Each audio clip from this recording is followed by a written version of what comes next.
Welcome everyone to Politically High Tech with your host, Elias. I'm going to talk about something that I just think, actually, let me reframe that. I need to talk about a very urgent topic that it's being criminally under discussed. I say criminally because this is like talking about a heart without knowing the veins. I mean, how else the heart will work? We got a heart with no veins. It's just a filthy organ that's going to rot. It's not going to work. That's energy and wiring to all this modern marvel that we take for granted.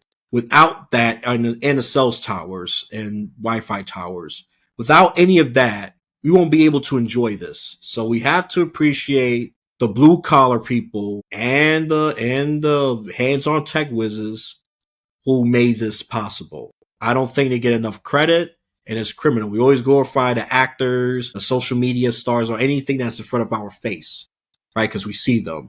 But the unsung heroes and sheroes, they don't get talked about.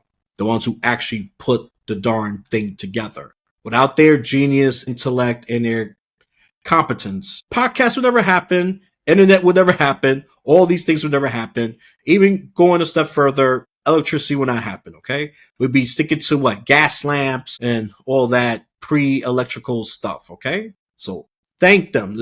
I normally don't start a monologue with a thank you, but you gotta thank the people who are the energy wizards. Without them, forget, we'll go back to the technological dark ages. Yeah, use candles. What's for TV? I don't know. Use your darn imagination. Very exhausting. Very exhausting. Use your imagination. Act. Do something, right? So we gotta thank them more often.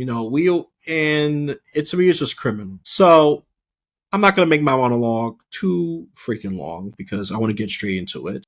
I have a guest here who has great experience in that. And he goes beyond that, by the way, but that's just one of his experiences. And we're going to talk about the importance of the trade jobs and, hands-on manual work that I think has been condemned. Maybe condemned is too much of a strong word. They've been taken for granted. That I could say. Taken for granted. That's the more precise word I'm looking for. Condemned is too dramatic. It's over the top. They're not condemned. And we got to appreciate what we have, because we take these things for granted because we just do click, click, click, click, click, do everything very quickly. We don't take a little time to appreciate. So let's welcome Jeremiah Jancik. Okay. Hello. He's going to give us a lot more into it. And before I shut myself up. So Jeremiah, what do you want the listeners and the viewers to know about you? Yeah, so I've been working, in the trades, ever since I was a kid. My father was a contractor. It's something that I enjoy, and I've done it in different capacities. Been an electrician, worked in insulation, work on HVAC, have like a wide variety of experiences, and I enjoy it. I think there's something really interesting and special about helping people in their home as well. That's what I work on a lot, is residential homes. And, it's their biggest investment. A lot of them don't know what's going on, in their system. And, I get to help people there. So, I have a lot of pride in it in that way. Now I do more tech. I'm more kind of looking at these programs from a higher level, which is interesting as well. But, being a contractor for years was a lot of fun, and I recommend it. Well, that's a very short introduction. I think I ought to start doing a competition for short introductions. That's been the trend of this podcast lately. Too humble, and that's really up to you, really. I'm conditioned to I'm conditioned to listen to, at minimum, 5-10 minute introductions. But I don't know, y'all been more efficient. I'm not against it. I'm just not used to it. But we're going to talk about the importance of these trade jobs. Yeah, that was one thing that I was trying to talk about. That was just like the one big idea. I've had a lot of really interesting experience over the years. Just in general, I've installed solar panels in New Jersey, which was, I was 31, 32 in 2010. So, it was an interesting experience. Like, those were programs that were brought on, from new administration decisions and policies. So that was in New Jersey. I was installing solar panels pretty quickly. I taught installation classes in like prisons, and also for unemployment groups and just contractors, anyone that wanted to learn. So that was really a good part of my experience. And then from there, more different types of consulting. I got into energy efficiency, which you hear a lot about, energy efficient homes, envelope homes, electrification. That was a thing that I personally worked on. I decided to go back to college pretty recently and get an electrical license, which was hard, was pretty hard. But, those options and opportunities are available that are still a good education, but not, a university, right? Yeah, and, yeah, Right. And this is the thing, right? I'm pretty sure the demand of what your especially with your expertise and all that, it's still pretty darn high because especially I can speak for several states, especially they're trying to be more environmentally friendly, install solar panels. I mean, that's a big deal. So again, people who like to just take things for granted, just be stuck on smartphone world, which is smartphone's the biggest drug. Yes, I would say that that's bigger than even crack. All these deadly drugs is the biggest drug because most people got access to it. Even minors have access to it, and it's legal. Sometimes I say the legal stuff is even worse because it's not condemned. It's not blocked by law. Well, not even blocked. I mean, criminals will bypass it. Don't get me wrong, but people at least got an idea that it's bad. But without their technical marvel, look, we talk about solar panels. The government, say for New York State, they're giving incentives for having a solar panel. They're going to give you some incentives for that. They need people like him to do that work. Or you, the youngster, you go pick up and learn these skills and make a pretty dang good buck right there. Oh, look, they're great paying jobs. Are they a lot of work? You gotta get your hands dirty. Oh yeah, I'm not gonna dance around that. But hey, you can get yourself a nice high quality soap with that great paycheck and clean yourself up, okay? Or get better products and clean yourself up really well after the hard and dirty work. But hey, this is just something that most Americans don't appreciate. I could say that very confidently. And this is something that I think we need to talk about more trade school because everything, especially when I was a teenager kid, everything was college, college, college, college. Not right. enough Me talked too. about trade school. Trade school's like, oh, you want to be just a guy that's good with hands? I mean, I went to college, and then got out, and the idea was go sell something. And I first started selling insurance, and I was like, well, I hate this. You know what I mean? Like this isn't fun or interesting or good for anybody. And my job now, like energy engineer, really wasn't a thing. And when I graduated in 2001, a long time ago. But then over the years, I taught high school for a little while. I said that's okay. But once I really found, realized I liked getting out and you know, building things and fixing things and, creating, just making things, there's a lot of value in that. And you go home at the end of the day and you're not necessarily as worried about your job, right? You get paid you always get paid. You know what I mean? You can go and have another life doing other things and you can be creative and because you always have a job, not always, but just with trades in general, like right now, if you want to work in electrical or HVAC, I mean, there's all kinds of opportunities and something that I can definitely recommend. Like I said, I took an electrical license. I took classes. It was in California. It was 10 classes. It was algebra, but it was also construction management. You know what I mean? It was really useful. And then I taught for a little while and have worked with energy efficiency experience. So you go out and talk about it just real briefly, just the process with energy audit in somebody's home. So we'll go out and we evaluate the house for HVAC, for insulation, whether or not they can have renewables, that sort of thing. Run some tests. We're running a blower door test, which is one which kind of lets the air. What it does is it depressurizes your house and lets air flow in. When that air is flowing in, there's a computer that does an analysis and says how much that air is, what's the difference, how leaky your house is. And then you can also find the leaks because the air is flowing in from like around the window and you can just kind of feel it. It's pretty interesting. And some of these houses, if they're newer houses, are pretty tight. Anything before 2000, I mean, there's a good possibility that, you want to go around and it's pretty easy fix. So it's a thing I would get to do daily, in the energy efficiency auditor world. Go and talk to a homeowner. All right, well, what's the problem with your house? Or is it too hot over here? Is it too cold over there? Then we go out, we run the tests. There's another test we do, which is looking for carbon monoxide. There's been people are always asking me about gas stoves. Do you have an opinion about gas stoves? Look, I mean, without that installation, right, of central air and all that heavy air flowing your house, I mean, it's a quality of life improvement, right?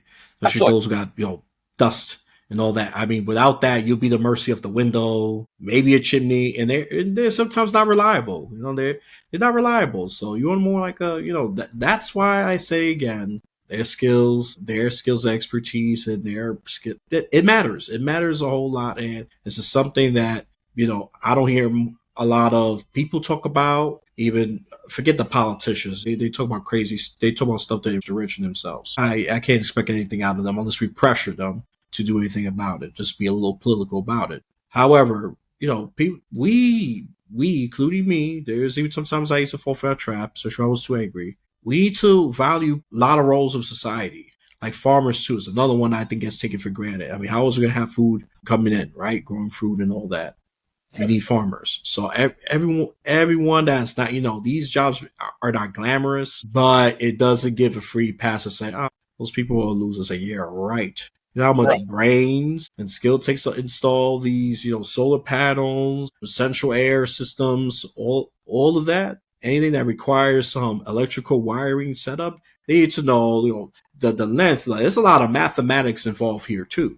Okay, I'm not the smartest person with math, but except when it comes to counting my money, that's a whole nother story. I'm sharp at that one. But when it comes to like all these gigawatts and all of this other stuff, my brain just go to mush and all of that. And what the So here, I want to address that a little bit, right? So Yep. you can go to the colleges definitely for electrical work. And they will teach you that math.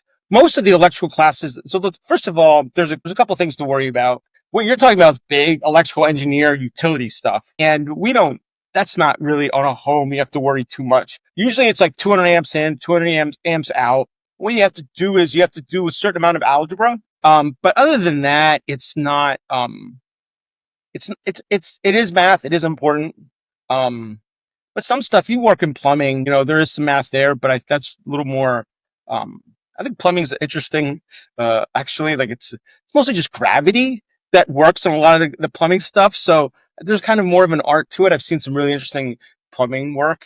Like doing because my job is doing energy audits for so long. I've seen thousands of houses, tens of 10,000, I think I counted, and seen all these different types of work. So it's kind of been kind of fun walking around people's houses to a certain extent. You know what I mean? It's kind of checking it out, keep it to yourself. But but yeah, so I was going to say with electrical, you can learn it, take a college course, the energy audit stuff that I do where we're running those tests. There's a certain amount of math, but, it's high school level. It's not a ton, you know. All right, so I spread a little fear mongering among the mathphobic people. So Yeah, he you got a debunked. lot. So he's debunking that. Says this is what I was gonna have a guess. It was just me alone talking about electricity. I was scared a lot of you, and it'll be antithesis of the goal to get more people into trade schools. So you may. This is what I call unintentional hypocrisy because I'm not connected to till I'm corrected now. You see, I'm trying to be self-cognizant of it, but I like to have fun with myself. If it was just me alone, I'll be scaring y'all away because oh my god, there's a lot of math and all that. And people who hate math is like, I'm good. I don't want to deal with that. No, thank you. No, thank you. No, thank you. But it's a good thing he's here to debunk the little fear mongering I put, especially those who are math phobic. I don't know what's a proper term for that. Yeah, go I ahead. do some interesting. I do like now with some different higher level consulting that we do. We do like if people might be into that too, which is fine. Like if you do want to do a tech career and it's not necessarily infrastructure or something like that, we do data analysis stuff where it's intense. Like we're okay. What if we put in 1,000 higher efficiency air conditioners in this utility? How much energy is being saved over that 1,000 houses? And now the utility says, okay, this is how much we saved. If we have to make some sort of an investment, something like that, they can then do that analysis. And that's what I do now more. And it's been interesting and I'm glad and I'm useful at work, frankly, because I have the different levels of experience. So I'll be like, oh, I put those HVAC units in, because now we're dealing with people that are doing more higher level consulting. And there's, as far as energy consulting, there's work with maybe 10 or 15 different firms. It's not a huge field, but it's pretty interesting. And there's space and some really cool big stuff. But that's that big math. There's an electrical engineer somewhere that will do it. I don't know. No, if it's NASA, I think my math on fear mongering will be super effective because you read that one, you need astronomy, need huge math. And ironically, that's the reason why I got turned off by astronomy because Yeah. of the huge math. So I'm exposed myself right there. And when I saw their math for astronomy, my head just exploded. I said, I quit the class. I dropped that class. I said, look, I had to be realistic with myself. I said, look, if it's math related to real life, like money, I'll learn it. But if it's measuring distances between planets, I don't give a rat's behind. I'm going to be Earth for most of my life. I mean, what do I care? And then, of course, I'm bringing another element the carelessness isn't relevant to my life to know this to know astronomy math. 99.99% of the time, it's a resounding no. Yeah, I mean, I think that's what makes the trades interesting is that you're constantly helping someone in their life every day. You know what I mean? It's like, and I get that, the last 5 or 6 years, well, maybe more than 5 to 6, 20 years with tech, everyone's like, we're going to save lives and we're going to do this and we're going to do that. And I think there's a certain amount of it, like just the ability with, if we're talking like a higher level, tech science, we're able to give information back and forth so quickly now that all we're able to scientifically, mathematically, advance very quickly because of the end. You know what I mean? So I know everyone's like to be a downfall of everybody, and that may be true. But really, I use it to my advantage all the time. Yeah, let's And talk about data because data is very yeah, important. I mean, how else are you going to have measurement of metrics? Can it be math heavy? Yeah, it can be. I mean, it depends on what kind of data. If it's like a basic, I don't know, if it's a basic data that most people use, like percentages and things like that, it's not that math heavy. I mean, we got calculators that will baby you along the way. If you're so sure, if using an Excel, just make sure you put the right formula in there. Okay, just know what right. kind of formula you need. Do you need a percentage formula, or do you need someone that's going to do an add, subtract, or even do a multiplication? I mean, just put the right formula in there. And the advanced formula, you got to do more typing and all that. I mean, those are more math heavy. I mean, can it be math heavy? Yes, but a lot of times they just want to know like percentages or how many people did what. I mean, that's simple stuff. I mean, So but what? data analysis is very important because, I mean, how else are you going to make better decisions for the collective, right? I mean, data analysis is just that important. It could be, electrical engineering. Maybe it could influence decision making, make the machine more, I don't know, energy efficient, or make it more compact, take less space. Well, I think some models are smaller and smaller and yet more powerful. Right. And look, I think data is very important. Look, I'm a data person, ironically, and I actually like data as well. That even though I'm not as hands on, but I actually like data, especially if it's clear data. Even if it's messy, large data, it freaks me out a little bit. But once I'm common along with it, I'll make sense of it. That's why data scientists is a big thing. But I'm not pushing data scientists. We try to push the electrical engineers, the solar panel engineers, all the hands-on engineers that I think a lot of people take for granted. But I think it's good that a trend that more young people are getting into this because some people see college as a debt trap, a waste of time, or even a scam.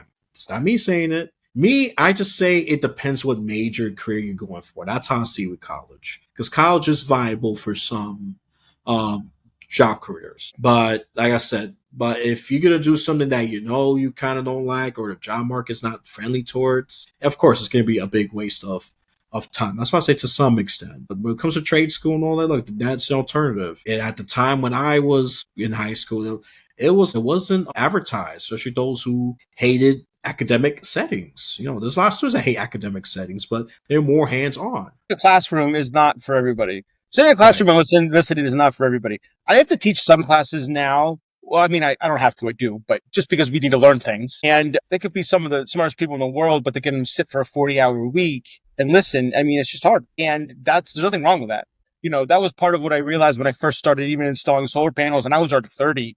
This is fun on a roof, carrying stuff, feel like I'm in shape, I'm building things like, oh, I built that when it's done. Like that's a very, people talk about, I remember, hits or likes or whatever, like that like kind of sparks that same feeling, I think. So especially when it's a little bit challenging, and sometimes especially when it's like in an attic or in a crawl space, that's not all that fun. Or if it's sometimes it's just, making it something more of a challenge when it's at the other end can be so much more fulfilling. So, yeah, I mean, to me, I just say we got to go where the person's interest is, right? Help them build it up even further and where their skills lie. And I always say this. I've been saying this for a while now. I think the solution has to be personable, compatible to the person. Not everyone wants to be a teacher. Not everyone wants to be, of course, not everyone wants to be a freaking astronaut. Not everyone wants to be a lawyer. Not everyone wants to do it, but they want to do different things. Some might want to be an actor. Some might want to do those things that I've just said previously.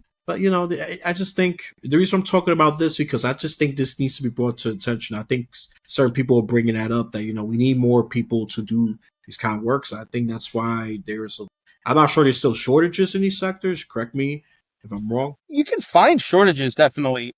I think with HVAC specifically, if it were me and I was figuring out what I was going to do when I was 19 right now, um, I'd probably take a year off. If I was a rich person, I would take a year off. But you know what I mean? Then you can try and just find a job at 19 or 20 and work with contractors. Any trade, you know what I mean? There's jobs, and you're making money right away. And then make a decision on which one you want to focus on. Energy efficiency makes sense for me because I enjoy it, and it has a lot of different disciplines kind of working together. It's part of what I do with a residential energy audit is I go into a house and I say, okay, HVAC guy was here and he did this. The installation guy was over here and did this. You know what I mean? What did they do? How do they interact? And then I also look at the electrical panel and I say, okay, how does this? So for me, that's interesting. And that's taken years of experience. I mean, just what it is. You got to, like, certain things you just got to go out there and see for yourself. You can't learn this in school anyway. So what you do is you just start and, wiring houses or, wiring commercial buildings. Like I said, I mean, I took those classes it was at Cuesta Community College in California. It was most of it was, over the internet because it was during COVID. 10 classes. It was construction management, which was really useful. There was algebra, and algebra just takes some practice, but it's not that hard. You just got to put the time in. And then it was like residential wiring, motors, like all this cool stuff where I have all these physical books that now I didn't memorize any of it, but I know where to look, when I need that information. Residential wiring is obviously a big part of it, but as we move forward, as we're electrifying more things, as heat pumps become more popular, we're going to need more, we could use more and more electricians. And I think, the lack of them is slowing it down now. And like those linemen, like they do well. You know what I mean? You can get close depending on where you are, 70, 80, a good living. Yeah. And a good living and a job for a long time. Like that's when I first started doing this with the energy efficiency. I was like, well, I see there's going to be like, I can see what's happening. Let's get ahead of it. You know what I mean? Let's try and like put ourselves in a position where we're going to be successful for a long time. And, trades can do that as well. We don't know what's going to happen like how many jobs did the internet, get rid of? It's like, there's no more travel agent, but we need more electrical lines. Just like, and this is a bigger scale. We need bridges fixed. You know what I mean? Like we need to be spending money on the infrastructure in that way, not just on military, but that's a different conversation. But good. You bring a very good point. Yeah. Cause if we can't keep up with this demand, because the demand is going up, it's going up exponentially. Okay. There's just no denying it. You want to deny it, become an Amish person, become a cave person. Okay. You don't need it. Those are only two people I could think of: cave people, Amish people, right on the spot. Go live the Amish life. I don't think they'll accept you either because you're tainting their culture. But you deal with that. But no, on a serious note, we need more of these specialties because without that, look, I think progress has already been slowing down. The demand is high. Look, you have less competition and more money. Come on, people. They need you. It's not, they need you. Come on, and. I tried hands-on. I tried to do that. I almost shocked myself multiple times. Oh no, it's not for me. Well, like, what have you tried to do? Like, what weren't you successful at? Me, I'm just successful at, well, obviously talking crap. No, but besides that, I'm not. I am genuinely curious because, like, what would have been better? Do you think it was just you learned at a young age that that's not something you ever would want to do? Is working in the trades? And you just always did like. You said you're in data, yeah. So. My hands ain't made for trades. It's made to probably hurt people or break stuff, but it is not made to make it break. I tried hands-on stuff as a kid, and yeah, I found out I was a decent gardener. That I did, but they got plenty of gardeners. That's not the shortage. We told these are shortages that people need. I wish I could help out with that shortage. I really wish, but nice. The only thing I was able to fix was a sharpener, pencil sharpener, electric sharpener. That's the only thing. But other than that, everything else, it just ends up being broken because I do too rough. I try to be Mr. Fix-It, but I'm more like Wreck-It Ralph. I wreck the thing than be Mr. Fix-It Felix. Okay. If you get that reference, Fix-It Felix is a guy who fixes things just with his magical golden hammer. While Wreck-It Ralph is a big, very large guy who just breaks things effortlessly with his overly sized arms and hands. So I was definitely more like the Wreck-It Ralph, just without the over the top physique. Just I was more of a breaker than a maker, which you don't need that. You don't need that. You need the ones who got the more fine motor skills to piece these things together, and people who don't are not accident prone either. That's another thing because that will cause a disaster. Well, we have the same thing around my house. It's called J Smash, and I will just break something sometimes, but I've gotten better over the years at being slow about not breaking things. I'm in Philadelphia now and have been working on my house, and that's been. Oh yeah, that's right. I gotta do all this work. So that's what I was doing this morning. Right. I think that a lot of people sometimes are just given. They think that it's not for them, and Mm. part of that when I was growing up was definitely that the idea is that you have to go to college. Like that's just what it was. And that was kind of unfortunate, I think. I think I don't know. Like I think the good thing about college is it kind of teaches you how to learn. So I think I definitely, use that skill in the world, and also how to approach things, how to like scientifically, okay, we have a problem. How do we fix it? Like the steps involved, stuff like that. I write reports now sometimes. Like I definitely use going to college, but and you can also do it at a smaller school, or you don't have to go to tech school or anything like that. But it wasn't as my father's a contractor, like I said, so it wasn't as frowned upon in my house. So that's made me kind of go into it. I mean, correct me if I'm wrong. I'm going out of a limb here. Obviously, I'm not someone who was raised in the olden days. I think it was more valued. I think back then, I think these kind of hands-on jobs. So she definitely, I'm sure definitely the Industrial Revolution was like, well, forget Industrial Revolution. What I'm saying here. I'm sure, I would say the 40s, 50s, and 60s, that was more, I think respected prestige as opposed to now that's just, you're doing that, or I don't want to do that. Sadly, the 21st century has been frowned upon, which I think it's very foolish because without without that, we will go back to the Stone Age, and most of us cannot imagine a life without these inventions. I can. There was a time I lived without technology. It was tough, but it taught me how to use this more often. This organic imagination, computer, what you guys call your brain, something that we're not using as much. Studies have proven that because we just outsource our brain to the smartphone, to the laptop, and that made us more mentally lazy. If I'm going to use a nicer word, I could use the word stupid. It'll be too harsh, but it made us more mentally lazy. And I think it ages our brains even faster. I think there's even some studies now popping up with that. Just rely on these things because the brain is not being exercised. The brain is like a muscle; it needs to be exercised. And if you don't use it, it's definitely gonna. This is a case that if you don't use it, you're going to lose it. So this is not just something that I'm not trying to fear monger here, and maybe except for the math part. Yeah, you can say I'm fear mongering there. You can say that. I'll take it. I'll take that.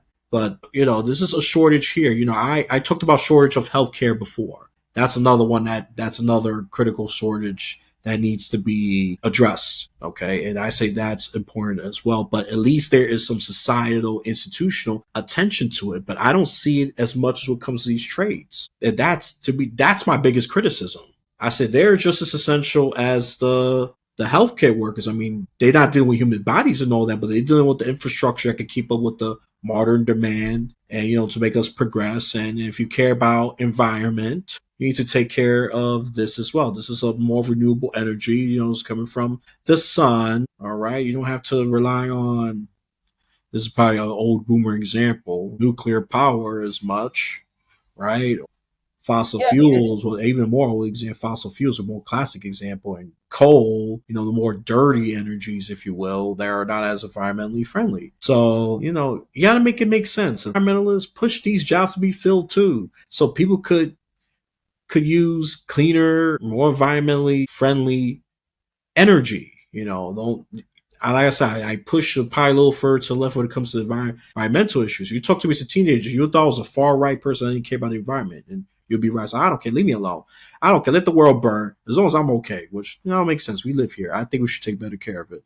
So you got to make these connections. Well, it's not always as obvious as you think, but once you make the connections, push for that and push for these trades to be filled up as well. I'm sure certain states are doing it, but I don't see that much in my state of New York, New unless York I'm actually does wrong. a lot. New Go York ahead. New York has a system at NYSERDA. I don't know what a solar New York stuff is other than. And I work on a lot of projects with them. Actually, they're doing one of them was a multifamily, and how do we electrify was like the base of it. Okay, how do we get natural gas out of these homes, out of these multifamily buildings in Brooklyn or whatever, and change those to electric. Really important study, really interesting. They're actually doing a lot of stuff. We're in a lot of this. We're kind of at the beginning with the plan to get rid of oil just in general. And New York's definitely a place that's Mm. leading the charge. A lot of the East Coast stuff is, California is too, but, New York, Massachusetts, Rhode Island, New Jersey, Pennsylvania, all for like, kind of different reasons, which is kind of interesting. But it's important to like, you can pay attention to those to your local legislation. So, for example, with New York, you might get a discount for putting in solar panels, or you get that a lot of the time anyway. But if you're new construction, they need to figure out different ways to, you know, um, incentivize higher efficiency stuff. So, if we want to talk about the environment, you know what I mean. You need to be voting for people that care about others, just in general. You know what I Hmm. mean? Like, are they the type of person that is just going to look out for themselves, and is that really actually good for me or in a civil servant? It is not. You know what I mean? So, and I work with so many people that are really interested in others and helping others and want an interesting and fulfilling way to live their lives that isn't, and yeah, some of it's government work. You know what I mean? We don't have to act like it's the devil. You know what I mean? It's people going out there and who are smart and write good reports and can do big stuff. Instead of focusing their time and energy in a finance firm or as a takeover person doing we're talking about consulting and energy efficiency stuff. The way that you can, if you're worried about the environment, the way that you can make your biggest impact is what you do the most hours at, and the most hours you do is your job, probably. You know what I mean? So you might as well be, and we all have our part. My part is kind of as far as energy efficiency in the work that I do now, not as a contractor, but like as a higher level kind of tech person. I like write a lot of reports and I like have a lot of insight into what it was like being a contractor. It's really important, interesting. I'm really proud of it. Really proud of the work I do. But also I wouldn't be here if I wasn't out there sometimes, wiring houses or, putting in insulation, stuff like that. Which is, it can be a really good job. Go ahead. I think there is a more government incentives when it comes to these things. Like I said, I think I just mentioned New York. That's the only one I've been studying on, but I'm sure other states are Mm-hmm. doing that as well. You already said California, you said Hawaii, New Jersey. I should mention that one. Because sometimes New Jersey information comes right here. That's how close we are. We're next door. It's next door neighbor. I think we just need more push on. It's good we having it, but I just think it just needs to be more because demand it's not slowing down. At least not when it comes to energy and we rely more on the digital barter technology more than ever. So if it slow down, then fine, I won't push it as hard. But there are connections here. There are connections here, like to the environment, and that's why I just push it as an example. People look if you care about environment, push these things. They connect, and if you care about good wages, try trade school. You don't need as much academic credentials, but you do need hands-on experience. You like hands-on stuff. You like doing things. This is the path for you right here. Really, this is the path for you right here. Now, me, I gave it a shot as a kid. Not as great, but you'd be more fortunate than me. Everybody's made differently. Everybody's made differently. I'm the example that you just sort of laugh at just for fun and just hope you don't become me. Just to be brutally honest, when it comes to this trade, when it comes to the trade job context, which I'm fine. I'm fine with. I know my worth. Proactive when it comes to many things, seeing things before they even happen. Those are my traits. So people think I'm a little too paranoid at times because I was like, well, but you should do that. And by the time the problem comes, oh, Elias, you was right. You was right. Just I'd rather be paranoid and overdo than underdo because once the thing's not gonna happen, it's okay. We just take these things back. But if you're not prepared, we're scrambling. We're going crazy. So I got different strengths. I'm actually good with a computer. I'm also good at solving problems that don't require me doing a lot of hands-on work. I could give strategies and things like that. I mean, I could be a support when it comes to physical things and be an assistant at best, but I'm not going to be the main person when it comes to installation. No, that's not for sure. I could be a support person. I help carry things and all that. I could do that. But in terms of being the main one, the lead in charge, no. No, that's just not me. I'm being honest with myself, and you should be honest with yourself too. If you have fixed things, prior to getting a job, electrical wiring, all that, go for it. I don't know what's holding you back. Go And out, ask for scholarships if you don't have money too. go I'm sure out, there's scholarships out there. Yeah, go ahead. go to your local community college, see what they have. Probably the best way to do it. Oh, that's That's true. That's that's true. just that's what they're trying to do. We talk about the political component. With the Inflation Reduction Act of 2022, with Biden, he had those systems in place in order to have better trade training because we need it, and also making sure that they got paid a reasonable salary, which is also what we need. All these people that we need, we can't act like they don't matter and that they don't deserve to live. Sometimes as a contractor, you're going to people's houses and you'll say, "Well, this is the cost," and they'll feel like they're getting ripped off or something, and it's just like, well, that's what it costs. You know what I mean? And we pay people health insurance. We pay people well. You also got to watch like how, if you own a home, how you're interacting with contractors that come in and do stuff in your home. You know what I mean? So it's not just ripping somebody off.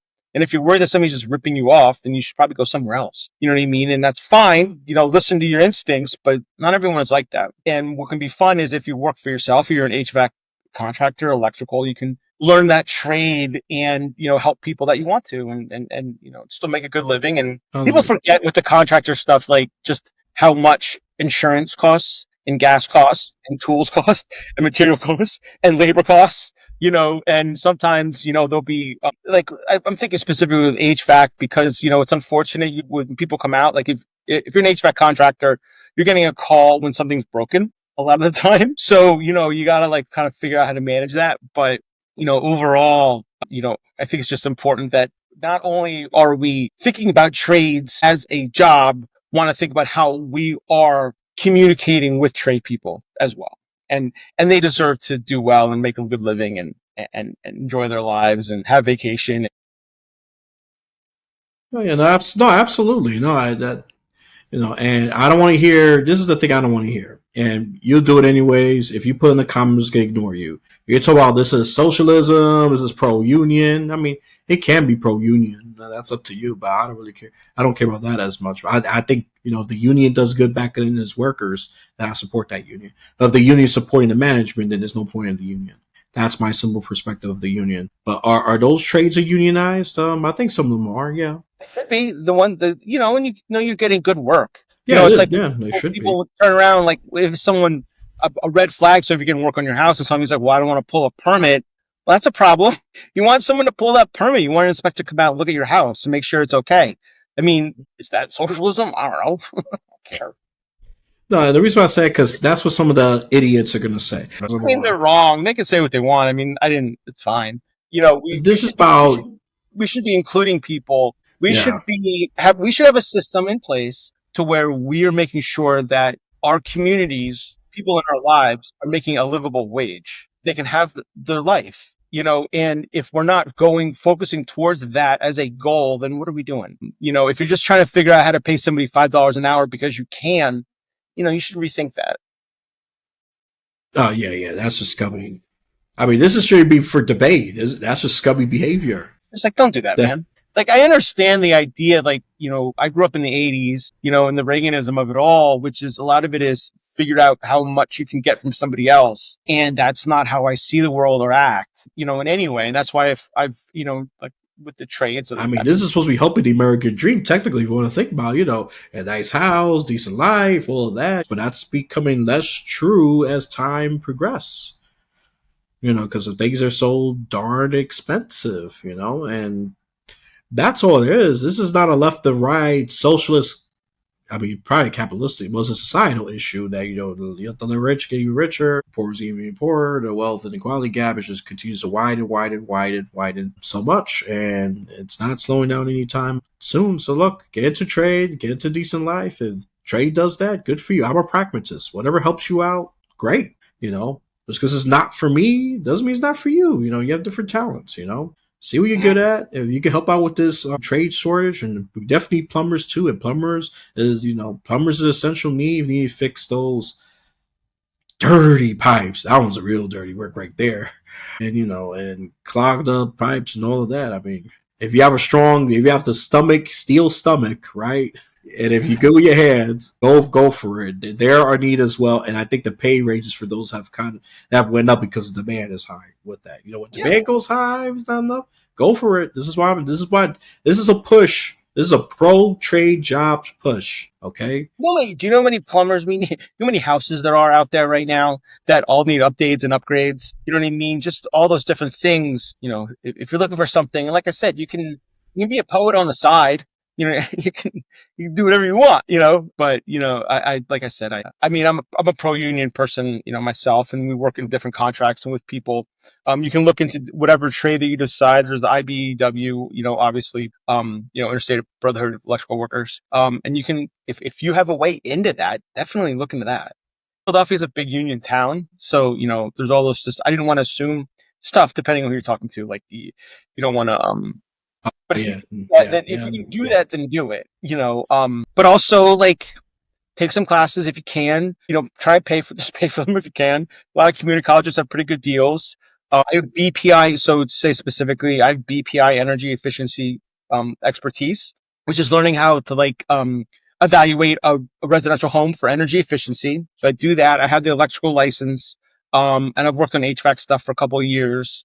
And now I do some higher level, like I said, consulting and data analysis with utilities and state programs typically. Some of them are income qualified, so we'll go out. I give you the big picture. Some of these utilities, they don't want to build a new utility, right? They don't want to build another power plant. So instead of doing that, they're offering for different people's homes, depending on where you live, you can get free insulation and free higher efficiency HVAC. So we work there, and sometimes we can offer a lot of that stuff at pretty low cost. Those programs, some of them we don't know what's going to happen. It was part of a Biden administration thing that I think was really good, and they might get ripped apart now for really no good reason, just because they can.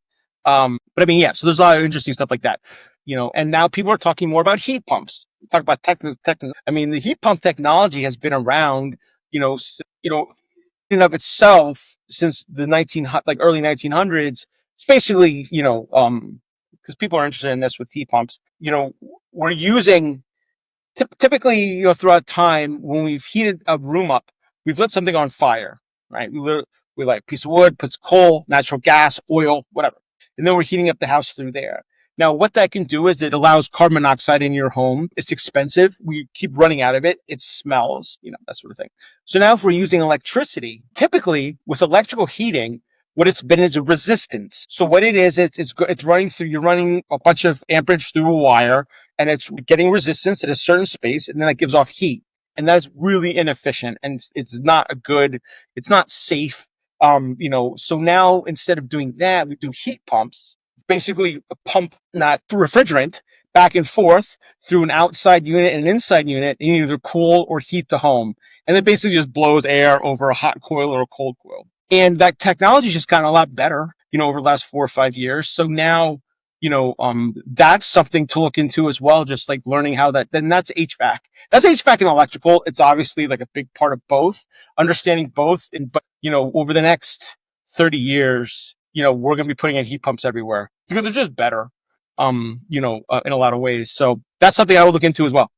All right, you could call this an unofficial job fair for the tradespeople kind of episode. I'm fine with that because I just think it's just not being addressed. And I don't want to talk. I don't always want to talk about something that's just trending and all of that because I could be just as blind as everybody else. This is something that I just think I'm happy that there's some push. When I thought, I was just a bit, more. I just think we used to do more. That's just me, but at least it's a step in the right direction. I gotta give Biden when it comes to some job things, I did give him credit, even though I was very critical of him with some of the social issues. But the job thing, I was like, yeah, that's a step in the right direction. It was a failure in journalism as a whole to not speak about the things that he did or has done that's been a positive. It's unfortunate. It's just the world we live in. Yeah, So that's why I'm here. Might as well. I can no, be that I guy. agree. I agree. I did criticize journalism on that. I was very critical of that. I said we talk about so much nonsense, and let's just use the Trump example real quick. I'm not gonna get deep into it. Trump did this. Oh, the AI generate of him as a pope. I said, really? We talking about this garbage? He likes this attention. He said, you keep giving it to him. Ignore the Yeah. troll. Look, especially if you hate Trump, ignore him. Except if he does something screwed up with policy wise, then yeah, you pay attention to that. But when he's doing this stupid childish troll with the him AI generated as him as the Pope, don't give it attention. That's what he's doing it for. It's attention, and the media just media anything for attention, and that's the problem with them. Anything that generates attention, anything that generates ratings, that's all they care about. If it was about important and truth, we would be hearing better stories and probably stories that put people to sleep. But I don't care. I'd rather have these dummies asleep than being hyped up and awake because they've done damage to this country already. Well, I mean, Anyways, he's not a good person in any way, so I don't pay attention to it. I'm with you. Like I have to follow it to a certain extent because because my current job we do consulting that has federal components to it, so we have to follow.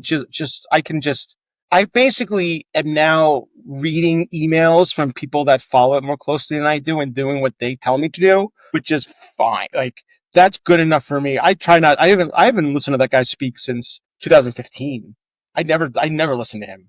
What's the point? It just doesn't mean anything. Everything's a lie. Like nothing out of that guy's mouth is actually true. So it's just like hard to explain it to people, but it's unfortunate, and I think, I mean, it's political high tech. So I guess we talk about it here. I think that,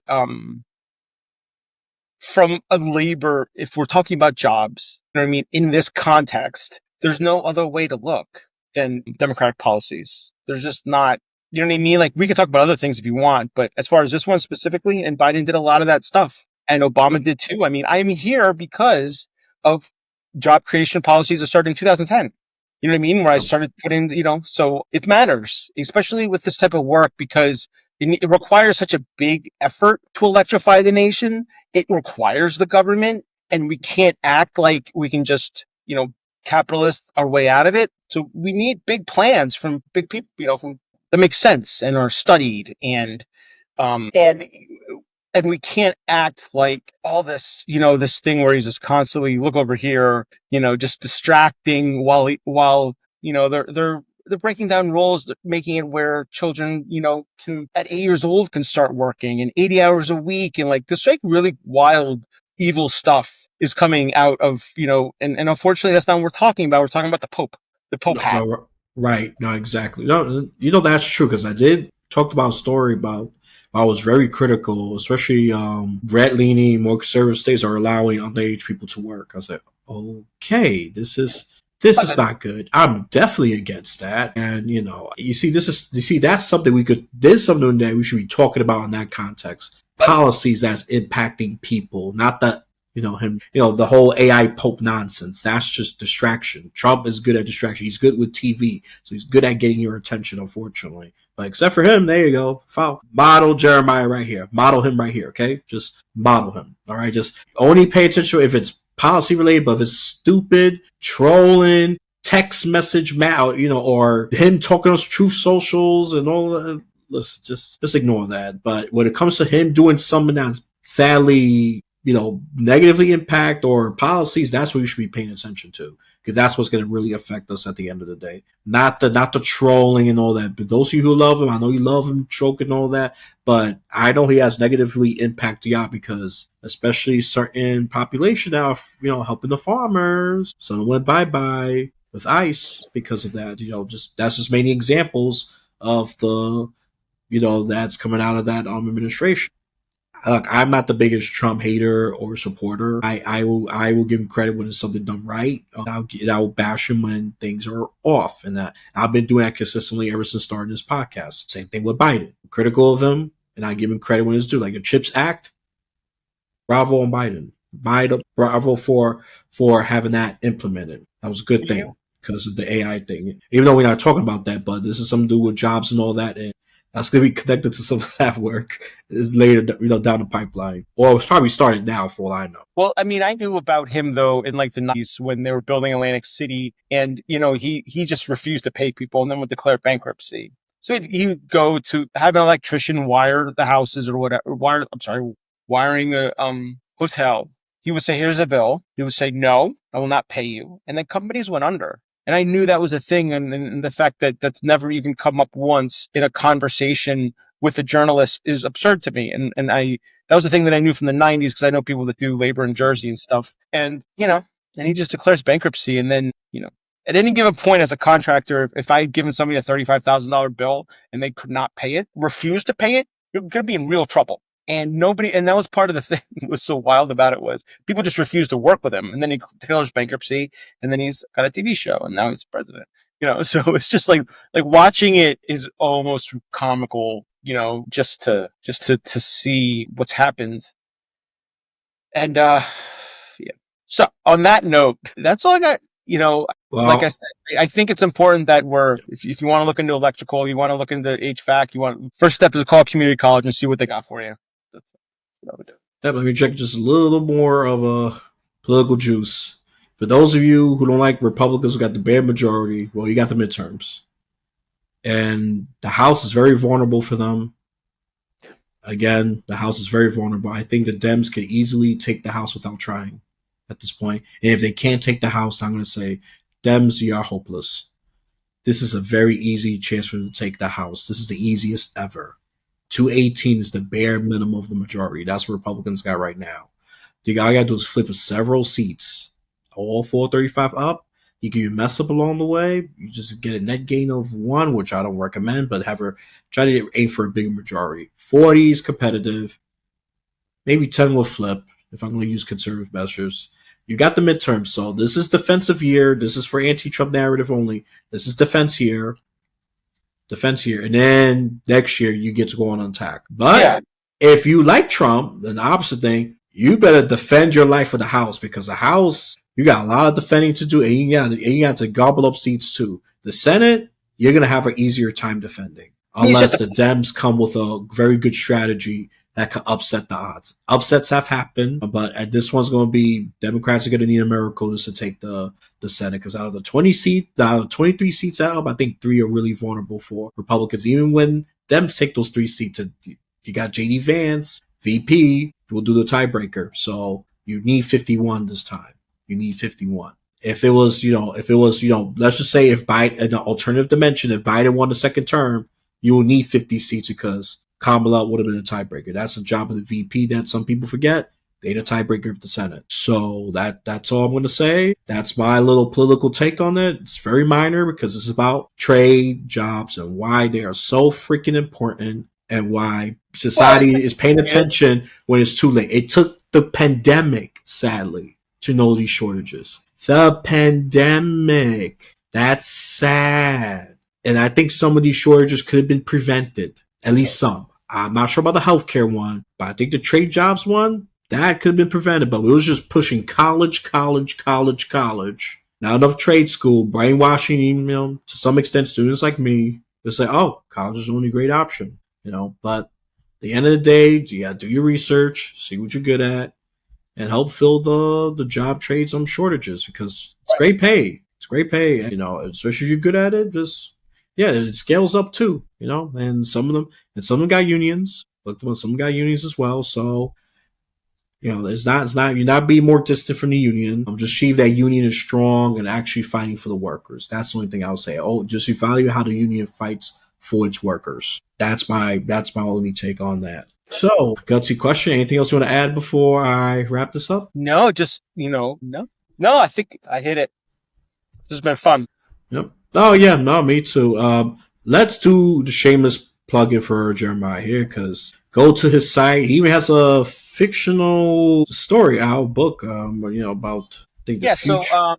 It's called After Oil 2047. The idea is in 2047, as we're scaling back oil and working towards only electricity, it kind of follows the path of one person and her kind of negotiating the world that's there. Short, fun.